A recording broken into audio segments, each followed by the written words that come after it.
El ataque que ocurrió ayer en la ciudad de Nueva York, cuando un hombre que se llama Sayfullo Saipov, de 29 años, utilizando una furgoneta, atropella a una serie de ciclistas y turistas que estaban en la parte del West Side de Manhattan, disfrutando de un día maravilloso de sol, un día que iba a ser el día de Halloween, con un sol radiante, y de pronto embiste a todas estas personas. Las autoridades abatieron a este señor. Él está recuperándose en un hospital de Nueva York. 11 personas resultaron afectadas por esto, 8 murieron, 5 de ellos ciudadanos argentinos, 3 de ellos eran de Bélgica. Vemos que el modus operandi de este tipo de ataques de terrorismo que hemos visto tanto en España recientemente como en otras partes de Europa y ahora en Nueva York, además hay que decirlo, muy cerca de donde estaba el World Trade Center, donde ocurrieron los ataques terroristas más graves de la historia de Estados Unidos en el 2001, el 11 de septiembre, sigue siendo un modus operandi en estos últimos ataques muy simple, utilizando camionetas, furgonetas que son alquiladas de manera muy fácil y que se convierten en armas de terroristas. Lo vimos en Barcelona recientemente y ahora lo vemos en Nueva York. Este ataque terrorista nos lleva a varias preguntas. La primera de ellas, ¿es posible evitar este tipo de ataques que se cometen de una manera tan simple? En septiembre 11 en Nueva York se utilizaron aviones, hubo toda una operación de coordinación, los terroristas tuvieron un entrenamiento, ahora no, lo hacen de manera individual y en muchos casos de manera muy simple, como lo hemos estado viendo. ¿Es posible evitar tipos de ataques de terrorista como este? Sí, lamentable el incidente ayer en la costa oeste de la isla de Manhattan, porque para muchos que usamos las bicicletas como un medio de transporte, incluso para la oficina o también recreativas, pues lo que menos te imaginas es que habrá justamente un ataque contra tu persona mientras vas en estas bicisendas, ¿cierto? Ahora, realmente lo que ocurre desde ayer es que la discusión sobre este atentado terrorista ocurre en paralelo en dos vertientes. Por un lado, el análisis de los hechos, por qué ocurrió, cómo ocurrió, quién estaba detrás, y por otro lado, las consecuencias políticas del propio ataque.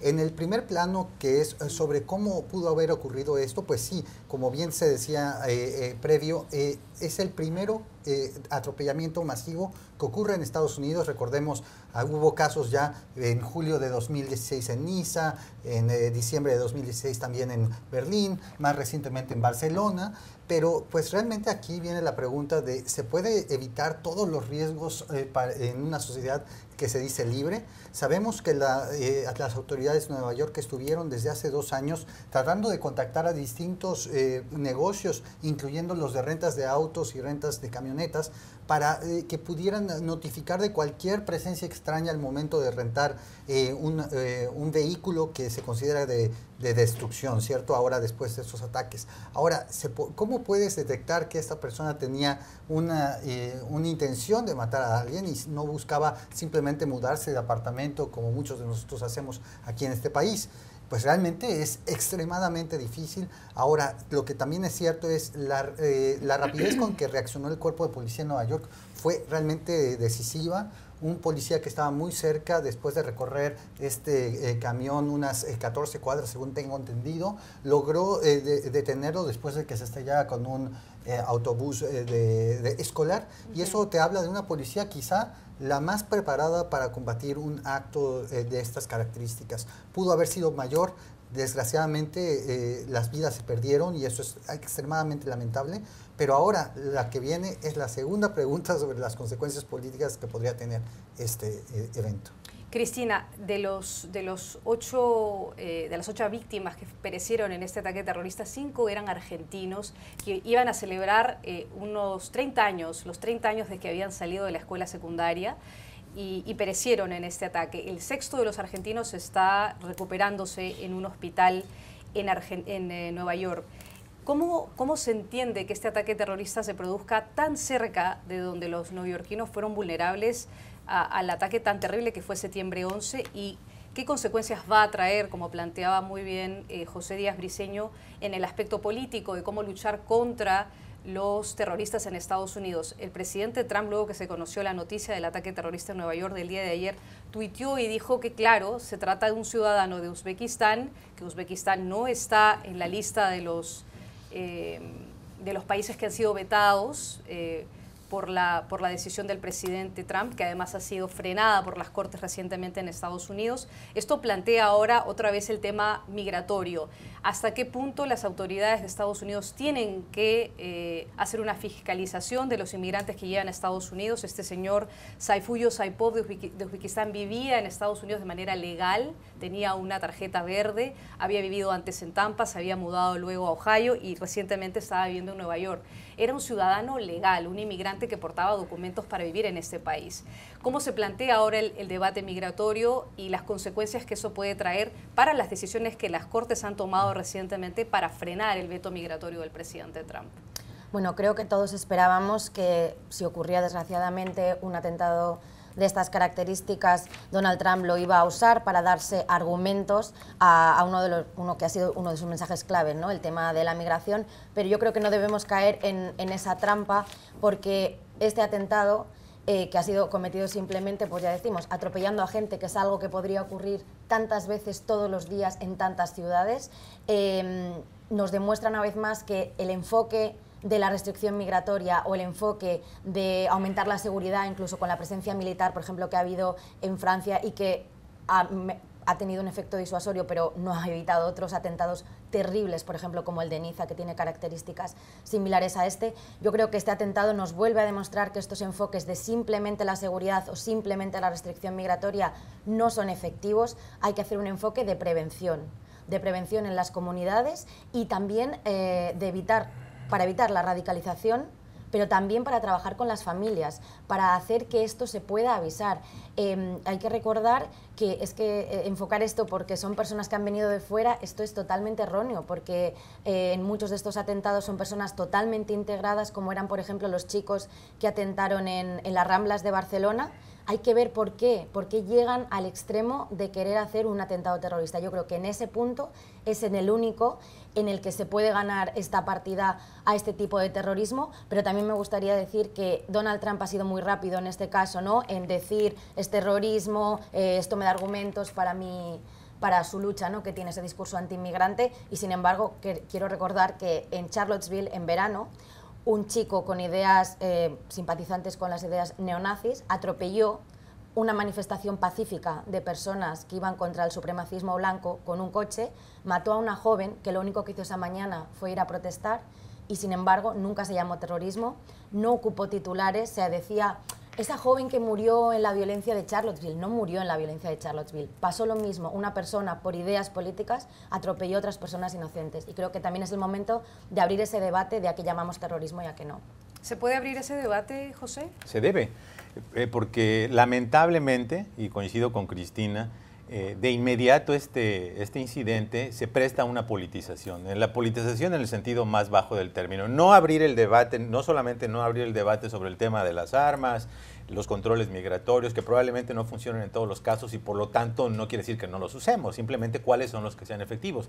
Pero el hecho de que el presidente haya emitido un tuit donde relaciona a este sujeto con la lotería de visas y dice que esa lotería de visas la apoya el senador demócrata de Nueva York, Charles Schumer, me parece que es un uso político totalmente indebido e inaceptable para las circunstancias. En efecto, todos los demócratas apoyan algún tipo de tema migratorio. La lotería de visas particularmente beneficia a decenas de países, no beneficia a México, pero a muchos países, para buscar un balance, un equilibrio entre las personas que pueden venir a este país. Es un mecanismo extremadamente riguroso.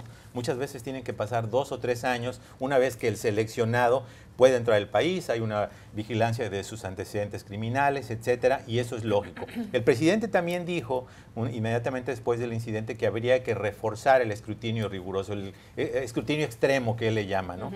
¿Cuál es la reacción? Creo que me parece que vale la pena destacar, la del general Michael Hayden, exdirector de la super secreta Agencia de Seguridad Nacional, cuando le preguntan la reacción del presidente, dijo, esto me suena más a un eslogan de campaña que a un acto real, ¿no?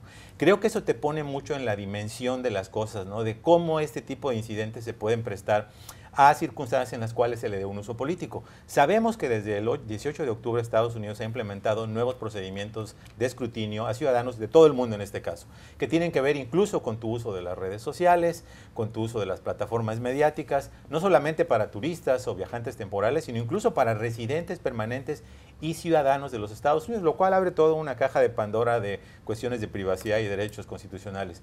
Pero ese tipo de debates me parece que es legítimo. ¿Es o no un paso adecuado? Yo creo que al igual que ocurre con los accidentes de aviones, ocurre con los actos de terrorismo, de cada incidente aprendes algo nuevo que hace que la próxima vez sea pues menos probable que se cometa. No hay fórmula, no hay panacea que te diga se van a evitar al 100%, porque los terroristas se pueden equivocar 99 veces y triunfar una vez, las autoridades tienen que triunfar 100 de 100, no hay de otra caso. Pero yo creo que en este particular dato, yo creo que es muy importante que se evite tratar de politizar. Ahora, termino con esto. Lo que me parece muy interesante es que si bien es verdad que ese tipo de incidentes genera la angustia, la zozobra emocional inmediata o lógica, sobre todo cuando no tienes los datos, me quedo con el dato de que esto no paralizó a los neoyorquinos. Salieron a la calle, festejaron el Halloween, estuvieron en su desfile, los niños salieron con sus disfraces a pedir los dulces. Es decir, por desgracia, parece que ya estamos entrando a una nueva normalidad. La normalidad de vivir con estas amenazas, pero que sin embargo no paralizan a una sociedad democrática. Una anotación muy rápida. El centro del debate en los próximos días, a raíz de este tuit que mencionaba Pepe López sobre conectar este atentado con la llamada lotería de visas o una visa de diversidad, eso será el centro y realmente muestra lo equivocado, lo difícil, lo complejo y lo terriblemente politizado que está el debate. El propio presidente Trump pareciera no conocer el sistema migratorio, porque la lotería de visas, como sabemos, fue un programa que se inició alrededor de los 80s para poder abrir el espacio a personas de alta calificación, porque te califican con puntos. Si tienes una maestría, si tienes un doctorado, estás más cerca de poder acceder. Y también no es inmediatamente lo que se te otorga, es un proceso de escrutinio muy fuerte y va también para amortiguar lo que llaman muchos exceso de visas por, digamos, consanguinidad para hermanos, para tu pareja, para tus hijos, y que muchos piensan que está siendo demasiado generoso para países, por ejemplo, de América Latina como México, y por eso se abre este proceso de lotería de visas. La lotería de visas es sumamente diversa, no está conectada con ataques directamente y me parece perverso utilizarlo.